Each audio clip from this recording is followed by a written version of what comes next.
Hey guys, it's Elizabeth. Today is Friday, September 2nd. This is my day 3 VEDS hashtag I'm in love with my life. I'll post it tomorrow. I'm doing it early. I decided to take a walk down to a park a few blocks away from our hotel and thought I wanted to record this one here with my son not being in the next room. So everybody in the park is kind of looking at me wondering what I'm doing and what I'm saying, but that's okay because it's not like I'm not used to that. Anyway, so the top 5 things I'm in love with about my life today and grateful for are, number 1 is my son, and the relationship that we have. I feel really blessed by that. When I was 20 years old, I wasn't speaking to either one of my parents. And this is the first time we've been away together for this long. Since before I had surgery. In the spring before I had surgery, maybe it was the winter, it was in January.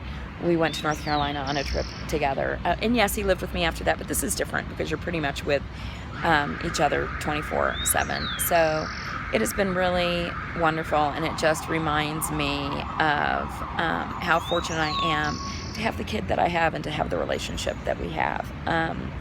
I think some of that's due to the fact that it was just he and I for a long time.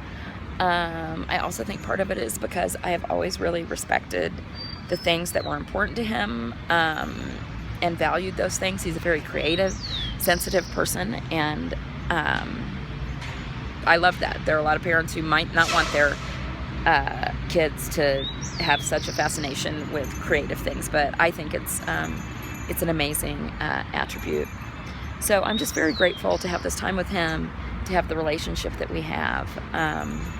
When I had my 5 things all laid out, and I made a video already, and it cut off halfway through because I was out of space because I've been taking so many silly pictures, and now I can't remember all my 5 things because I think there was another thing about Ian that I wanted to say, but I'm not remembering it right now. Oh, I know. Okay, so this is the number 2 thing I'm grateful for, is that we really have the ability to be open and honest with each other. I think a lot of that comes from the fact that one of the things I know is I am not a perfect person. I have not been a perfect parent. I didn't have great role models for this, and I've sort of been learning as I've gone. But the one thing that I have always been able to do from when he was a very small boy is sit back and reflect on what I've done. And when I realize I've made a mistake, I have gone to him and said, I'm really sorry. I screwed up. Can I have another chance to try to do it differently? And I think that creates a level of openness and trust that where we can really talk to each other. So something happened this afternoon that he said, and I'm going to talk more about this in my regular update video, but yesterday we were walking all over, and the streets here, particularly where we were, are really old cobblestone, so they hurt. Sorry about that. I wore boots that had a little bit of a heel, which I shouldn't have, but I have walked many a mile in those boots and not had an issue with it. But yesterday I did. My feet were hurting a lot. And we were walking. We walked miles, and it was up hills and cobblestones. And I was starting to feel like I used to, like I wasn't able to do what everybody else was doing, and I couldn't keep up and all those things. But I didn't mention that to anybody. I was going to mention it to you guys when I did my video on Monday. But so today we've had a really low-key day, and Ian and I had lunch together, and he was talking about why he was a little stressed out about yesterday. And I had said, yeah, I was pretty stressed out too. My feet were really hurting, and I was starting to feel the way I used to feel when I was overweight. And, more than anybody in my life, he's the one who experienced that, me. And he said, I knew that's where you were, Mom. I knew that's where your head was going. And that just, I don't know, that just really touched me that he had thought about that. And that he knew, even though I didn't say anything, he knew what was going through my mind. So anyway, it's nice to know that somebody gets you in that way. So that was very sweet.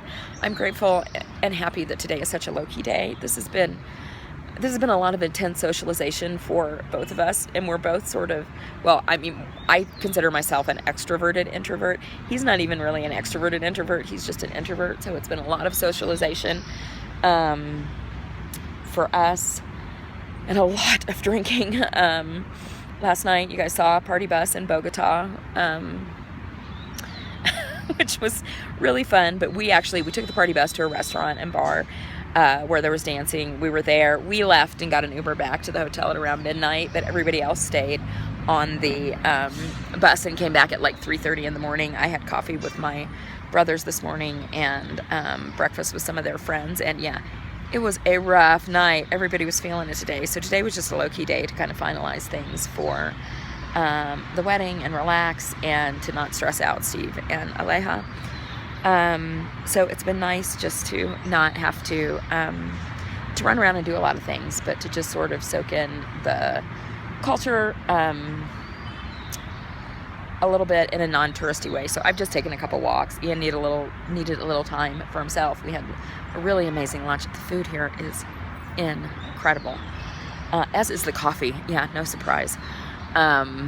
So there's that. Number 4 is, I think, just in general, our family. So my brothers who are here are my half brothers. My brother Steve is around 35, the one who's getting married. My other brother Lauren is 32. And, you know, so they were born when I was 15 and 18, so we don't have a traditional sibling relationship. But considering the fact that one of them lives in South America, one of them lives in New York, we are relatively close and have maintained the relationship and have, you know, it may not be a typical sibling relationship, but we have a real special closeness. And so there were like lots of issues in our family, more when I was a kid than when they were, but they also had issues, and everybody's walking by and staring at me, but whatever. So and I had tons of issues with my mom. I had some issues with their dad along the way. They, you know, but it's just like, okay, here we are, and I'm 50, they're in their 30s, and there's just so much love and respect among our family now. And I think when you're in that and you're young, you don't always realize that it's going to turn out that way. But it does, and everybody, so when I was in my 20s, I could never say this, and this is another thing I'm grateful for, is because I think my son gets this, but I would never say this about my parents, but they did the best they could with what they had at the time. And I'm just super grateful that in terms of a family relationship, we are where we are right now. And number 5, what's the last thing that I want to say I'm grateful for? You know, these are all practically different than the ones I said in the first video because I can't remember. Number 5. Oh, I know.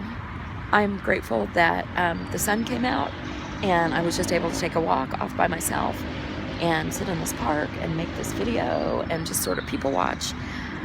I have a really amazing and blessed life. So anyway, love you guys. Talk to you later. Bye.